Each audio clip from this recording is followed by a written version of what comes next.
சென்னையில் வரலாறு காணாத வகையில் நடந்த ஜல்லிக்கட்டு ஆதரவு போராட்டத்தின் இறுதி நாளான இன்று திடீரென வன்முறை வெடித்தது. மாணவர்களை வலுக்கட்டாயமாக போலீசார் அகற்றினர். பெண்கள், முதியவர்கள் என்று பார்க்காமல் தாக்க ஆரம்பித்தனர் போலீசார். இதனால் அங்கு அசாதாரண சூழல் ஏற்பட்டது. சென்னை முழுவதும் பரபரப்பான சூழல் நிலவியது.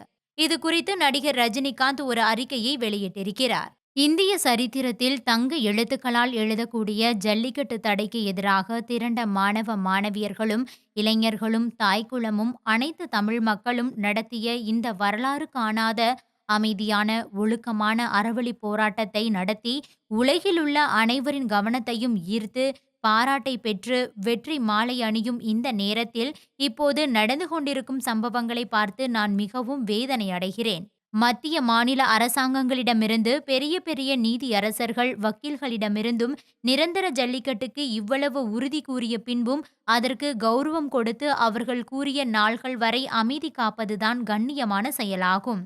இப்போது சில சமூக விரோதிகள் இவ்வளவு போராடிய உங்கள் உழைப்புக்கும் முயற்சிக்கும் நீங்கள் சம்பாதித்த நற்பெயருக்கும் இவ்வளவு நாட்கள் உங்கள் போராட்டத்துக்கு உறுதுணையாகவும் பாதுகாப்பாகவும் இருந்த காவல்துறையினருக்கும் களங்கம் விளைவிக்கும் வகையில் செயல்படுவதற்கு நீங்களே இடம் கொடுக்காமல் உடனே அமைதியாக இந்த அறவழி போராட்டத்தை முடித்துக்கொள்ள வேண்டும் என்று நான் தாழ்மையுடனும் பணிவுடனும் கேட்டுக்கொள்கிறேன் என்று கூறியிருக்கிறார்.